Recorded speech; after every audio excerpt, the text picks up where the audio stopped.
आज साँच्चै त्यो ऐतिहासिक दिन महिला आन्दोलनको हिसाबले र ऐतिहासिक दिनलाई हामीले विभिन्न हिसाबले त्यसलाई स्मरण गर्दैछौँ, एक्नोलेज गर्दैछौँ र त्यो रियलाइज पनि गरिरहेछौँ हामी आफ्नै व्यवहार आदि इत्यादि गर्दै। र त्यो सन्दर्भमा यो महिला आन्दोलन केवल महिला आन्दोलन नभएर यो समानताको आन्दोलन हो। कहिलेकाहीँ कुराकानी गर्दाखेरि यो प्रीतिसत्ताको उल्टो के होला भनेर झट्ट मातृसत्ता आउँछ, तर होइन रहेछ। प्रीतिसत्ताको उल्टो समानता रहेछ। सो यो महिला आन्दोलन भनेको समानताको आन्दोलन हो, नयाँ मूल्य निर्माण गर्ने आन्दोलन हो। र त्यो नयाँ मूल्यबाट नयाँ पुरुष नयाँ महिलाको निर्माण हुने कुराहरू भएकोले गर्दा त्यो अहिलेको जुन भ्यालु सिस्टम छन्, एक्जिस्टिङ मूल्य छन्, त्यसलाई हामीले च्यालेन्ज गरिरहेछौँ।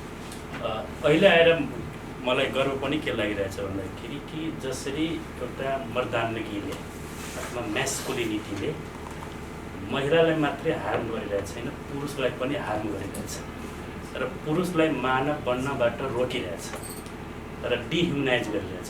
त्यसले गर्दाखेरि यो म्यास्कुलिनिटीलाई पाल्नुभन्दा त्यसलाई निकाल्नु र शब्दको हिसाबले कुराकानी गर्दाखेरि हामीले महिला र पुरुष अथवा पति र पत्नी जुन शब्द छ नि, त्यो शब्दको पनि इसेन्स छ, त्यसलाई पनि रूपान्तरण गरेर कसरी हामीले समानता कायम गर्ने, समानता इन द सेन्स कि युनिकनेस छ, हामी महिला पुरुषलाई मिलाउने होइन,